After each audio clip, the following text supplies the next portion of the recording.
BJP ನಾಯಕರೊಂದಿಗೆ ಸಂಘ ಸಭೆ, ಇನ್ಸೈಡ್ ರಿಪೋರ್ಟ್. ಸಭೆಯಲ್ಲಿ ಬಿಜೆಪಿ ನಾಯಕರಿಗೆ ಹಿಗ್ಗಾಮುಗ್ಗಾ ತರಾಟೆಗೆ ತೆಗೆದುಕೊಂಡಿದ್ದಾರೆ.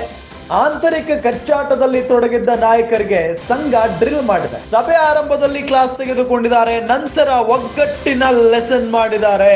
ಎಲ್ಲರಿಂದಲೂ ಅಭಿಪ್ರಾಯ ಪಡೆದಿದ್ದಾರೆ ಸಂಘದ ವರಿಷ್ಠರು. ಸಂಘದ ಮುಖಂಡ ಮುಕುಂದ್ ಬಿಎಲ್ ಸಂತೋಷ್ ಸಭೆಯನ್ನ ನಡೆಸಿದ್ದಾರೆ. ನಂತರ ಪಕ್ಷದೊಳಗಿನ ಭಿನ್ನಮತ, ಒಗ್ಗಟ್ಟಿನ ಕೊರತೆಯ ಬಗ್ಗೆ ಚರ್ಚೆಯಾಗಿದೆ.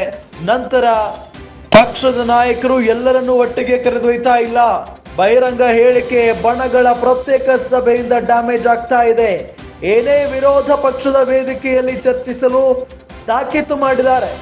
ಹೀಗೆ ಗುಂಪುಗಾರಿಕೆ ಮಾಡ್ತಾ ಇದ್ರೆ ಕರ್ನಾಟಕದಲ್ಲಿ ಅಧಿಕಾರ ಕನಸಷ್ಟೇ. ಬಿಜೆಪಿ ಪರ್ಮನೆಂಟ್ ವಿರೋಧ ಪಕ್ಷದಲ್ಲಿ ಕೂರಬೇಕಾಗುತ್ತೆ. ಬಿಜೆಪಿ ನಾಯಕರಿಗೆ ಆರ್ಎಸ್ಎಸ್ ನೇರವಾಗಿ ಎಚ್ಚರಿಕೆಯ ಸಂದೇಶವನ್ನ ರವಾನೆ ಮಾಡಿದೆ. ಬಿಜೆಪಿ ನಾಯಕರೊಂದಿಗೆ ಸಂಘದ ನಾಯಕರು ಸಭೆಯನ್ನ ನಡೆಸಿ ಅಲ್ಲಿ ಒಂದಿಷ್ಟು ಎಚ್ಚರಿಕೆಯ ಸಂದೇಶವನ್ನ ರವಾನೆ ಮಾಡಿರುವುದು, ಸಲಹೆ ಸೂಚನೆಗಳನ್ನ ಕೊಟ್ಟಿರುವುದನ್ನ ಗಮನಿಸ್ತಾ ಇದ್ದೀವಿ. ಜೊತೆಗೆ ಸಭೆಯಲ್ಲಿ ಆರಂಭದಲ್ಲೇ ಬಿಜೆಪಿ ನಾಯಕರಿಗೆ ತರಾಟೆಗೆ ತೆಗೆದುಕೊಂಡು ಬಿಟ್ಟಿದ್ದಾರೆ. ಹಿಗ್ಗಾಮುಗ್ಗ ಆಂತರಿಕ ಕಚ್ಚಾಟದಲ್ಲಿ ತೊಡಗಿಬಿಟ್ಟಿದ್ದೀರಿ ನೀವೆಲ್ಲ.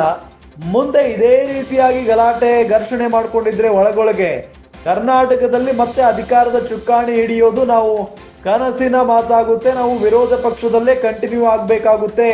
ಹೀಗೆ ಮಾಡಿದ್ರೆ ಹೇಗೆ ಅಂತ ಹೇಳಿ ಸಂಘದ ಮುಖಂಡ ಮುಕುಂದ್ ಬಿಎಲ್ ಸಂತೋಷ್ ಇಲ್ಲಿ ಕೆಲವೊಂದಿಷ್ಟು ಸಲಹೆ ಸೂಚನೆಯನ್ನ ಕೊಟ್ಟಿದ್ದಾರೆ, ಎಚ್ಚರಿಕೆಯನ್ನ ಕೊಟ್ಟಿದ್ದಾರೆ.